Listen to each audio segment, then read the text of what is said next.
নমস্কার বন্ধুরা, আমি দেবরাজ। আমি অঙ্কিতা। দেবরাজ ব্লগের আরও একটি নতুন এপিসোডে তোমাদের সকলকে জানাই স্বাগত। তো দেখতে পাচ্ছ মোটামুটি রাইডিং ড্রেস পরে আমি অঙ্কিতা দুজনে কিন্তু রেডি হয়ে গেছি। আর সত্যি কথা বলতে বহু দিন বাদে রাইডে বেরোচ্ছি, প্রায় ধরে নাও 15 থেকে 20 দিন বাদে। 15 থেকে 20 দিন তো বাইকই বের করতে পারিনি বাড়ি থেকে। তো কী কারণে বের করতে পারিনি কিছু ব্লগে হালকা হয়তো টাচ পেয়েছো তোমরা। তো চলো বাকি কথা হচ্ছে তোমাদের সাথে মোটো ব্লগ। সেটা ঘড়ির কাঁটা বলছে এখন সময় 7:57 আর আমরা কিন্তু বেরিয়ে পড়েছি। দেখতে পাচ্ছ আমরা চলে এসেছি মধুমগ্রাম চৌমাথায়। আর দেখতে পাচ্ছ এই যে চারিদিকের পরিবেশটা বেশ সুন্দর লাগছে, বেশ পরিবেশটা সকালবেলা। আর অনেক দিন বাদে বেশ সূর্যমামা দেখা মিলেছে, বেশ ভালোই লাগছে। সত্যি কথা বলতে বৃষ্টিতে এমন কন্ডিশন হয়ে গেছে না, এমন কন্ডিশন হয়ে গেছে মানে একেবারে পুরো মানে বিধি খিচিড়ি একটা ব্যাপার। আর দেখতে পাচ্ছি এই ফার্স্ট টাইম আমি মনে হচ্ছে কী বলবো মধুমগ্রাম চৌমাথায় এসে মোটামুটি মানে সিগন্যাল পেলাম, মানে ফার্স্টে একবারই সিগন্যালটা পেলাম। তো দেখতে পাচ্ছ এখন উঠে গেছি যশোর রোডে। আর আজকের জার্নি সম্পর্কে তোমাদের কিছু বলে দিই। সত্যি কথা বলতে আজকের জার্নির কোনো ঠিক ঠিকানা নেই।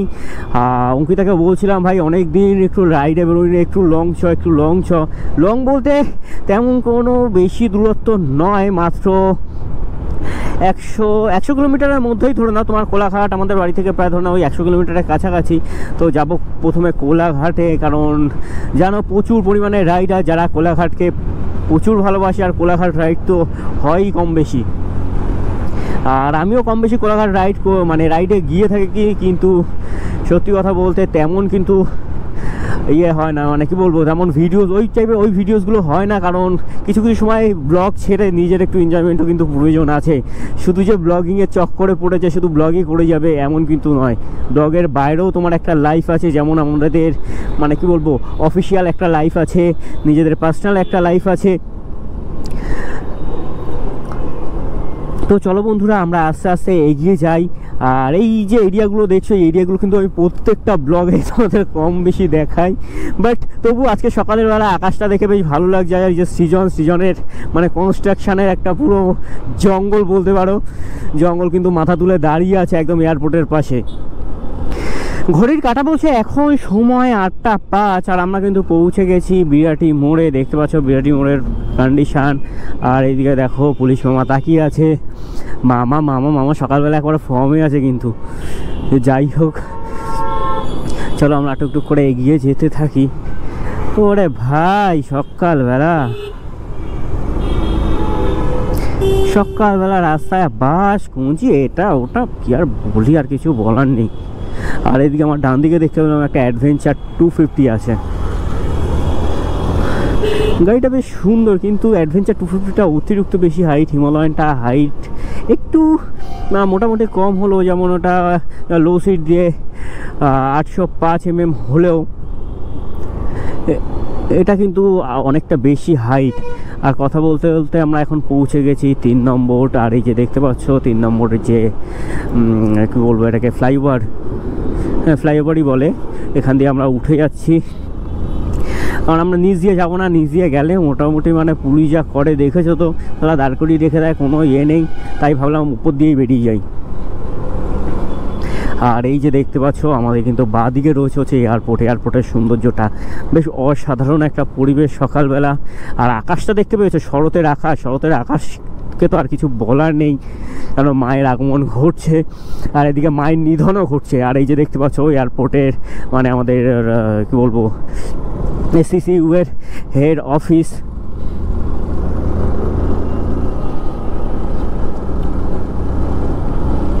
বন্ধুরা কিছু মনে করো না, এখানে মায়ের যেমন আগমন ঘটছে তেমন নিধনও ঘটছে বললাম। তার কারণ হচ্ছে তিলোত্তমার ঘটনাটাকে নিয়ে সত্যি কথা বলতে এটা কি হচ্ছে আমি জানি না, সাধারণভাবে কি করতে চাইছে আমি জানি না। মানে একটা মানে কি বলবো সাধারণ আন্দোলনকে রাজনৈতিক রূপ দিতে কী লাগে কেন ভাই? এখানে গদি ছাড়ো ছাড়ো এই সমস্ত করার দরকার কি ভাই? যেটা দরকার, যেটা মেনলি দরকার, যেই কাজগুলো করেছে, যারা এই কাজগুলো করেছে তারা যাতে এই কাজগুলো করার আর কোনোভাবে কোনো সুযোগ না পায়, সেই একটা ইনিশিয়েটিভ নেওয়া, বা তারা যাতে প্রপার শাস্তি পায় সেই ইনিশিয়েটিভ নেওয়া। কিন্তু আমাদের সত্যি কথা বলতে এই যে গভর্নমেন্টকে আর কিছু বলার নেই। মানে সাধারণ মানুষ যদি সাধারণভাবে আন্দোলন করে থাকে সেটা রাজনৈতিক রূপ কীভাবে দিতে হয় আমাদের মানে কী বলবো ইন্ডিয়ার বলো ওয়েস্ট বেঙ্গলের পলিটিশিয়ানরা ভালো মতো জানে। কথাগুলো বলছি অনেকের হয়তো খারাপ লাগবে, কিন্তু খারাপ লাগলেও কিছু মানে করা নেই, কথাগুলো কিন্তু চির সত্য কথা। আর কথা বলতে বলতে আমরা এখন উঠে গেছি, দেখতে পাচ্ছ এটা হচ্ছে বেলগড়িয়া এক্সপ্রেস হাইওয়ে, তোমাদের সবসময় দেখাই কম বেশি, তাই এই জায়গাগুলোকে আমি ভাবছি এবার থেকে একটু স্কিপ করব। তার কারণ একই জিনিস বারবার কার দেখতে ভালো লাগে, যেমন একটা খাবার কারো বারবার খেতে ভালো লাগে না, ঠিক তেমন একটা জিনিস কিন্তু কারো দেখতেও বারবার ভালো লাগে না।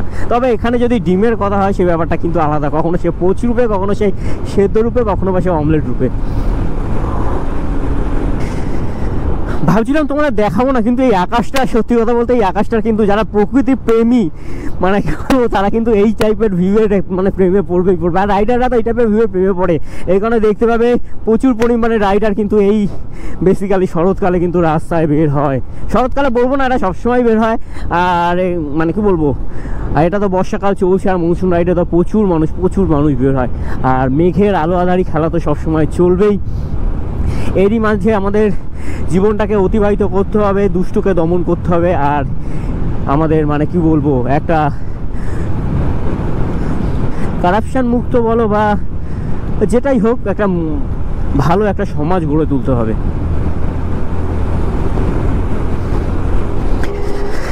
ফাইনালি ঘড়ির কাঁটা বলছে এখন সময় 8:18, আর আমরা কিন্তু চলে এসেছি দক্ষিণেশ্বর। এই যে সামনে দেখতে পাচ্ছ দক্ষিণেশ্বর ব্রিজ। সত্যি কথা বলতে এই দক্ষিণেশ্বর ব্রিজটা না ভিডিওর মধ্যে একটা আলাদা মশলা অ্যাড করে দেয়, যার জন্য কিন্তু আমি এই ব্রিজটাকে বেসিক্যালি দেখাতে ভুলি না। আর সত্যি কথা বলতে যতবার যাতায়াত করি একটা জিনিসের অপেক্ষায় থাকি, একটা ট্রেন ক্রস করবে, এই জিনিসটা নিয়ে কিন্তু আমার সবসময় মাথায় একটা চিন্তা ভাবনা চলতে থাকে, ট্রেন ক্রস করবে, একটা সুন্দর ভিউ আসবে। তো দক্ষিণেশ্বর ক্রস করছি, দক্ষিণেশ্বরের ভবতারিণী মাকে জানিয়ে নিলাম প্রণাম জানিয়ে কিন্তু আমরা এগিয়ে যাচ্ছি আমাদের গন্তব্যের উদ্দেশ্যে। আর দেখতে পাচ্ছ বন্ধুরা, এটাই হচ্ছে সেই বালি ব্রিজের কন্ডিশন দেখতে পাচ্ছ।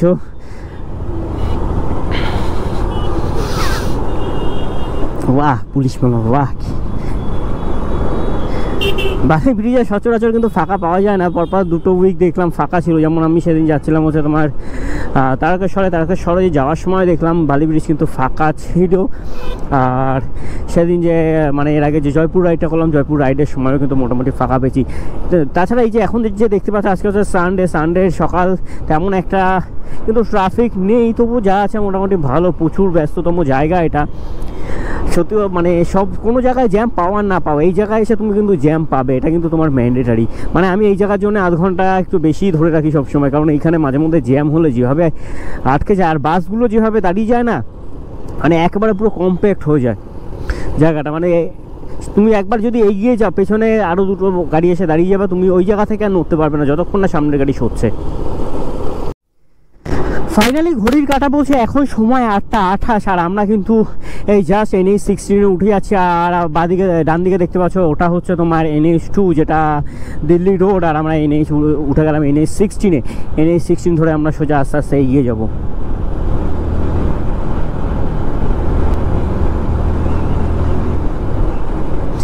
চেন্নাই 1665 কিলোমিটার। কি বন্ধু, চেন্নাই যাবো নাকি? অবশ্যই যাব, কিন্তু তার আগে কিছু ছোট রাইড করে নিজের এক্সপিরিয়েন্স গ্যাদার করে নিই, তারপর তো অবশ্যই যাব। ফাইনালি বন্ধুরা আমরা এখন উঠে গেছি NH-16, দেখতে পাচ্ছ তোমরা।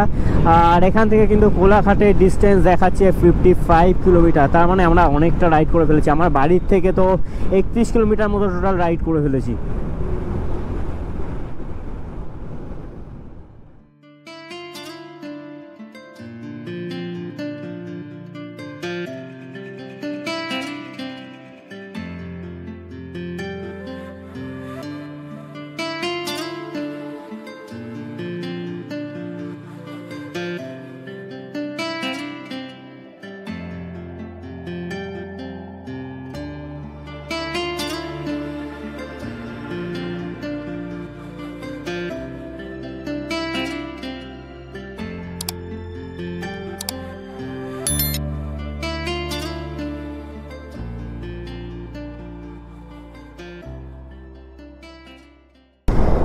ঘড়ির কাঁটা বলছে এখন সময় 8:36, আর আমরা কিন্তু এই জাস্ট সলভ ক্রস করে দেখতে পাচ্ছ এখানে একটা আছে ভারত পেট্রোলিয়ামের একটি পেট্রোল পাম্প। পাম্পের এখানে রয়েছি। সত্যি কথা বলতে সকালের পরিবেশটা একটা অসাধারণ একটা পরিবেশ। সকাল বলা ভুল, এখন বাজে 8:36। সকাল কোথায় হলো, সকাল তো সকাল 5টা কি 6টাকে বলা হবে সকাল। আর আকাশের মেঘগুলো ভাই জাস্ট ওয়াও, পুরো আকাশটা নীল, কিছু কিছু জায়গায় মানে কি বলবো ছোট্ট ছোট্ট মেঘের রাশি জমা হয়ে রয়েছে, মানে খুব সুন্দর লাগে। সত্যি কথা বলতে ভিডিওগুলো যদি খুব ভালোভাবে কালার গ্রেডিং করতে পারি না, কালার গ্রেডিং করলে তোমরা দেখে সত্যি কথা বলতে মজা পাবে ভিডিওগুলো। ঘড়ির কাঁটা বলছে এখন সময় 8:43, আর আমরা কিন্তু এখন প্রায় পৌঁছে গেছি ধুলাগড় টোল প্লাজার কাছাকাছি। এখান থেকে ধুলাগড় টোল প্লাজা হচ্ছে মাত্র 4 কিলোমিটার। মানে বাইক রাইডাররা মানে গাড়ি নিয়ে বেরোলে মোটামুটি এই রুটটা মানে NH16 উঠবে না, এটা কিন্তু হতে পারে না। ধুলাগড় টোল প্লাজা ক্রস করবে না আর তাদের ভিডিওতে যে থাকবে না, এটা কিন্তু হতেই পারে না। তো চলো ধুলাগড় টোল প্লাজাটাকে ক্রস করে একটু চা খেতে হবে। তার কারণ হচ্ছে সকালবেলা ঘুম থেকে উঠেছি অনেকটা সকালে, কিন্তু রেডি হতে না মোটামুটি অনেকটা লেট হয়ে গেছে। তার কারণ হচ্ছে বিগত 15 দিন ধরে যে জল যন্ত্রণায় ভুগেছি না, এই জল যন্ত্রণার কিছু মানে বলার নেই। আমাদের প্রশাসন সত্যি কথা বলতে কী করে আমাদের স্বাভাবিকভাবে জানা নেই। এরা যখন ভোট আসে মানে ইলেকশন যখন আসে, তখন এরা কী করে পাম্পিং করে জলটাকে ক্লিয়ার করে। হ্যাঁ তোমরা ঠিকই শুনছো, পাম্পিং করে জলটাকে ক্লিয়ার করে। কিন্তু বর্ষার সময় যখন প্রত্যেকটা মানুষ মানে আমাদের বামুনগাছি বাসীর যে এতটা ভোগান্তি, না আছে ঠিকমতো নিকাশি ব্যবস্থা, না আছে কিছু, মানে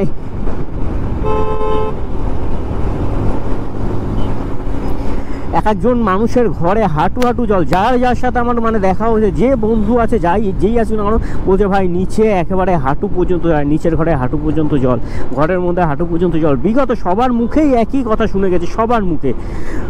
মানে এমন কোনো মানুষ নেই যে তার মুখে শুনলাম না। মানে সত্যি কথা বলতে এগুলো হচ্ছে যারা পুরনো ওখানকার স্থানীয় মানুষ, তাদের কথা বলছি। আর যারা নতুন এসেছে তাদের তো কোনো ব্যাপার নেই, তারা এই কন্ডিশন দেখে উঁচু করেই ঘরবাড়ি করেছে, তাদের কোনো প্রবলেম হচ্ছে না। আর যারা পুরানোটা চরম ভোগান্তি। আর এদিকে দেখতে পাচ্ছ পুলিশ মামা কিন্তু বাইক রেখে দাঁড়িয়ে গেছে, দেখো নিচ্ছে মামা মটনের খরচা তুলছে আজকে সকাল। মানে একটু যদি এরা দেখতে পায় যে লোড গাড়ি হলেই হচ্ছে, এই গাড়িটা কিন্তু আন্ডার লোডেই রয়েছে, এটা কিন্তু প্রবলেম হওয়ার কথা নয়। কিন্তু পুলিশ ভাই নেবে, কিছু করার নেই, দিতে হবে রাস্তায় চলতে হলে। মানে আমাদের সিস্টেমটাই পুরো কারাপ্টেড। আর দেখতে পাচ্ছ কথা বলতে এখন আমরা উঠছি ধুলাগড় ব্রিজের ওপর, আর এটাই হচ্ছে সেই ধুলাগড় ব্রিজ।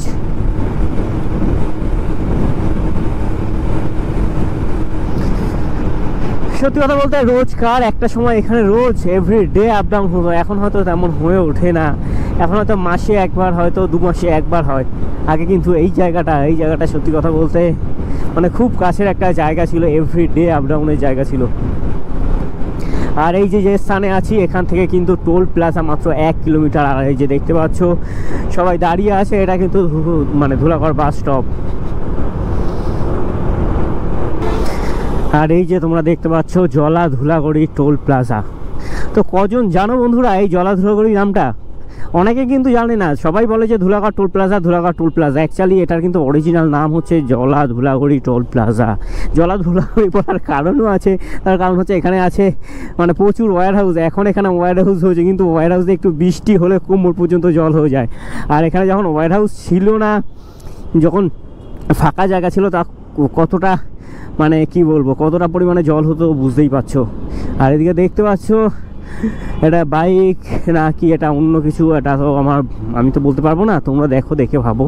মানে এরা এত পরিমাণে মাল চাপিয়ে নিয়ে বেরিয়ে যায় না, ভ্যানের থেকেও একটা অধম ব্যাপার দাঁড়িয়ে যায়। ফাইনালি ঘড়ি কাঁটা বলছে এখন সময় 8:47, আর আমরা কিন্তু ফাইনালি ক্রস করলাম ধুলাগড় টোল প্লাজা।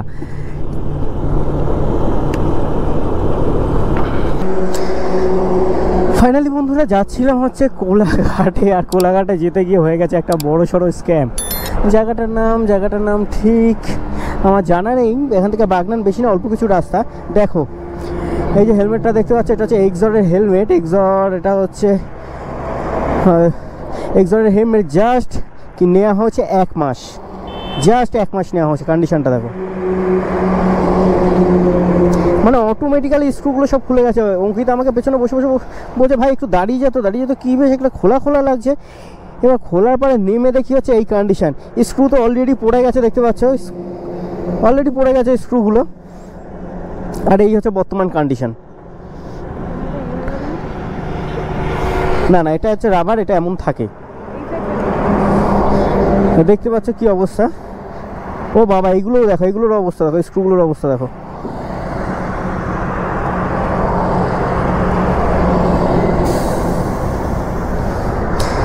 দেখতে পাচ্ছ অবস্থা দেখো।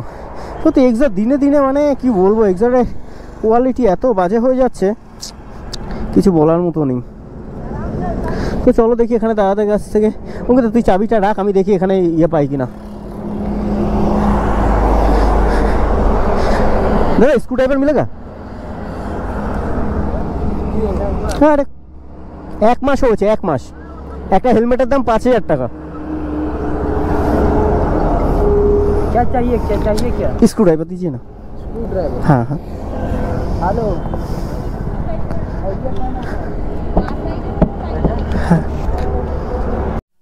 टायर खोल, समय नहीं के हाथ में।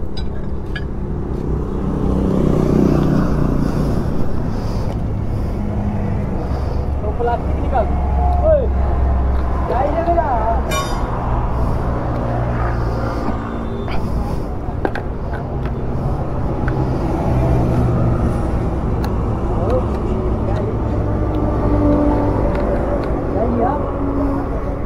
দিকে সরান, মালটা সরান আমাদের।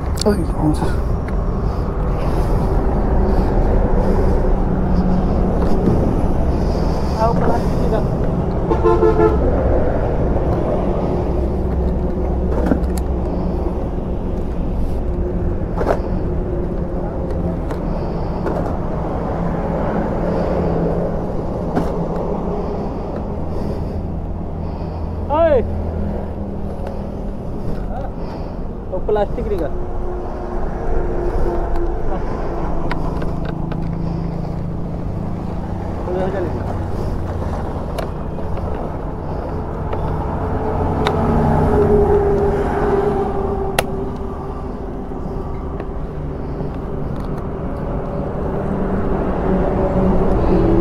सर हो जा, चल गई।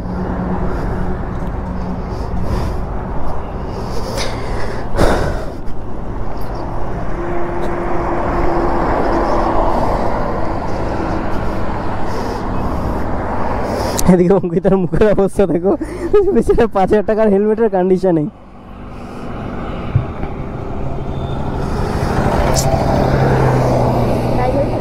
হ্যাঁ মোটামুটি চলার মতো হয়েছে। ফাইনালি বন্ধুরা ঘড়ির কাঁটা বলছে এখন সময় 9:42। আর দেখতে পেলে যে অঙ্কিতার হেলমেটটার কি কন্ডিশন, মাত্র 1 মাস ওটাকে নেওয়া হয়েছে, স্ক্রুগুলো সব খুলে খুলে পড়ে গেছে। তো চলো ওখানে একটা দাদার কাছ থেকে দেখতে পেলে তোমরা যে একটা স্ক্রু ড্রাইভার নিয়ে মোটামুটি একটা কন্ডিশন ঠিক করে নিলাম। এবার যেখান থেকে পারচেস করেছি সেখানে অবশ্যই নিয়ে যাব ওটাকে।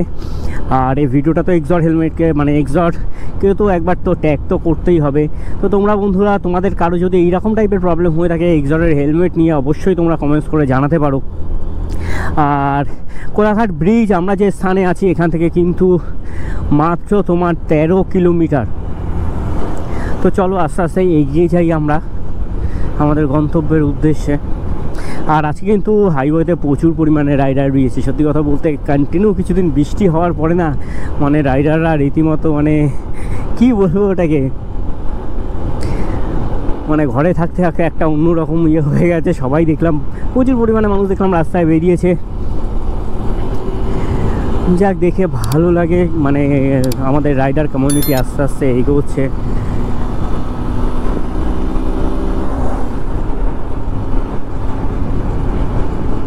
আর এদিকে আজকে গাড়িটা তো একটু প্রবলেম দেখা দিচ্ছে। এসব বারাসাত অঞ্জলি সুজুকি সার্ভিস সেন্টার থেকে গাড়িটার অ্যাকচুয়ালি বল রেসাটা হয়েছিল একটু প্রবলেম, মানে হালকা টাইট লাগছিলো। আমি বললাম যে কন্টিনিউ যেহেতু গাড়ি চলে আর সুজুকির বল রেসারে একটা প্রবলেম আছে, একটু বাদ বললো বা কিছু হলো ওই জায়গাটা পুরো দাগ হয়ে যায়।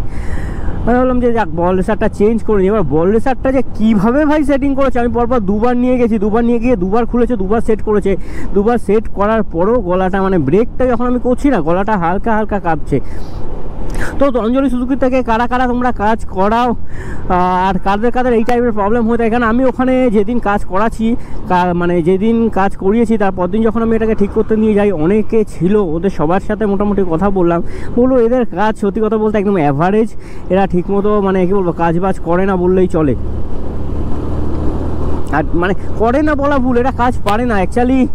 অঞ্জলি সুজুকিটা বর্তমানে যারা আছে না সবাই কম বেশি ইয়ামাহাতে কাজ করতো, আর ইয়ামাহাতে মানে আগেও গাড়ি ঠিক করিয়েছি কম বেশি, তো মানে একদম বাজে, একদম বাজে, চার্জেস হাই আর একদম বাজে কাজ। আমি সাধারণভাবে বল রেসারটার দাম যদিও 500 টাকার মতো হলেও ওদের চার্জেস কিন্তু প্রায় 600 থেকে 700 টাকার কাছাকাছি ওটা চার্জেস নেয় ওটাকে ফিটিং করার, কিন্তু তারপরেও যে এই টাইপের এমন কন্ডিশান মানে কি বলবো, এর থেকে আমার মনে হচ্ছে লোকাল থেকে আমি মানে কী বলবো বল রেসারটা এনে দিতাম, লোকাল থেকে করিয়ে নিতাম, অনেক বেটার হতো আমার মনে হয়। যাই হোক এখন করিয়ে ফেলেছি, এখন তো আর কিছু বলার নেই বা কিছু করার নেই, বাইরে থেকে দেখিয়ে নিতে হবে, বাইরে থেকে দেখিয়ে ঠিক করে নিতে হবে।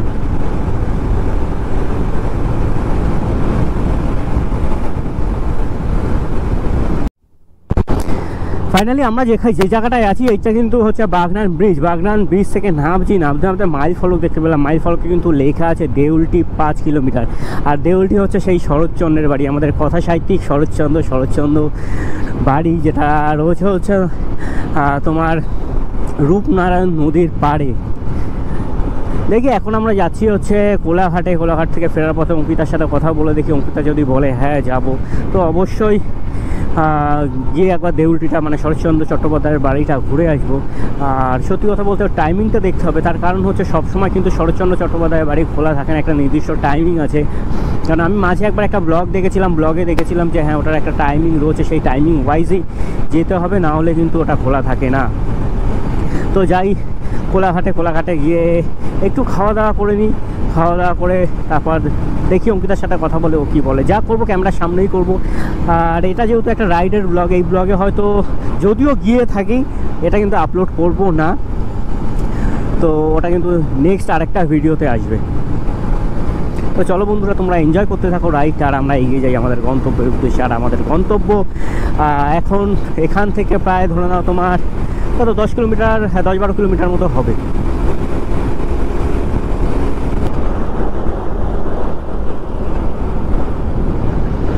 ফাইনালি বলুন তা ঘড়ির কাঁটা বলছে এখন সময় একদম 10টা ঠিক বাজেনি, এখন বাজে হচ্ছে 9:59, 1 মিনিটের ডিস্টেন্স। আর আমরা কিন্তু ফাইনালি পৌঁছে গেছি। দেখতে পাচ্ছ সামনের রাস্তাটা দেখে তোমরা কি বুঝতে পারছো আমরা কোথায় পৌঁছে গেছি।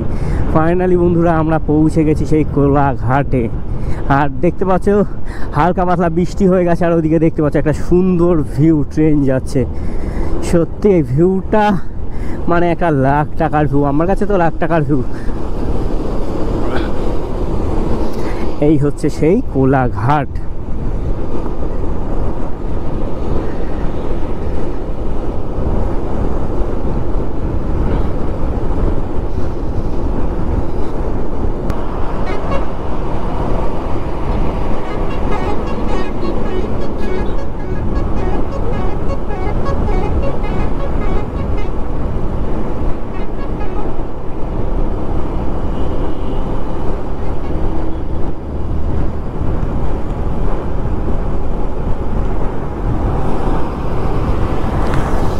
আর এদিকে দেখতে পাচ্ছ কোলাঘাট KFC। ভাই সকালবেলা কে KFCতে খেতে আসে? ভাই সকালবেলা গাড়ি নিয়ে দাঁড়িয়ে গেছে। আর এই যে এই ফ্ল্যাগটা দেখলে সত্যি কথা বলতে না গায়ের মধ্যে একটা কাঁটা দিয়ে ওঠে। আমি জানি না কার কাঁটা দিয়ে ওঠে, আমার তো বেসিক্যালি কাঁটা দিয়ে ওঠে।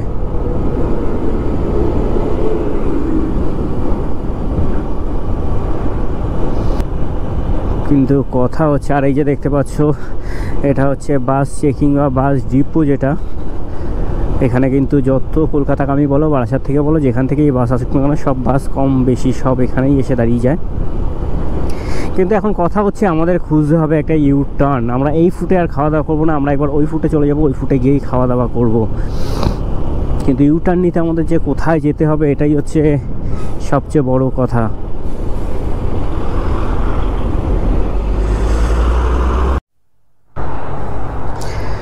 ফাইনালি বন্ধুরা দেখতে পাচ্ছ কোলাঘাট ঘুরে এখন চলে এসেছি শাড়ি পাঞ্জাব হোটেলের সামনে। এখন এখান থেকে করতে হবে খাওয়া দাওয়া। আমাকে তো খিদে পেয়েছে, বেচারা আজকে মুডটা অফ হয়ে গেছে হেলমেটটার জন্য। ঘর দেখি কি অবস্থা।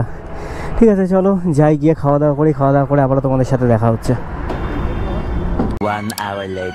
ফাইনালি বন্ধুরা দেখতে পাচ্ছ শাড়ি পাঞ্জাব হোটেল। শাড়ি পাঞ্জাব হোটেল থেকে আমরা করে নিলাম খাওয়া দাওয়া। খাওয়া দাওয়া বলতে তেমন কিছু নিয়েছিলাম একটা আলু পরোটা আর তোমার ছোলা বাটুরে হাফ, মোটামুটি খাওয়া দাওয়া করে নিলাম। করে এখন আমরা যাচ্ছি হচ্ছে, এখন যাচ্ছি বলতে বা তোমাদের একটা কথা বলি, এখানে খেতে বসে আমরা একটা সিদ্ধান্ত নিয়েছি বলতে হঠাৎ করে অঙ্কিতা বললো যে এতদূর যখন এসছি দেউলটি এখান থেকে মাত্র 12-13 কিলোমিটার, চল দেউলটি থেকে ঘুরে আসি। আর দেউলটি হচ্ছে শরৎচন্দ্র চট্টোপাধ্যায়ের মানে কি বলবো বাড়ি, যেটা বলো শরৎচন্দ্র চট্টোপাধ্যায়ের কুঠি, যেটা রূপনারায়ণের কূলে অবস্থিত। দেখতে পাচ্ছ দাদাটা কীভাবে দেখছে। তো চলো বন্ধুরা আজকের ব্লগটা সত্যি কথা বলতে মানে রাইডের ব্লগ যেটা আছে, রাইডের ব্লগটা এখানেই শেষ করছি। দেখা হচ্ছে পরবর্তী ব্লগে কিন্তু আমরা তোমাদের দেখাতে চলেছি শরৎচন্দ্র চট্টোপাধ্যায়ের কুটি, রূপনারায়ণ নদীটাকে, মানে ওই এরিয়াটুকুকে দেখাতে চলেছি।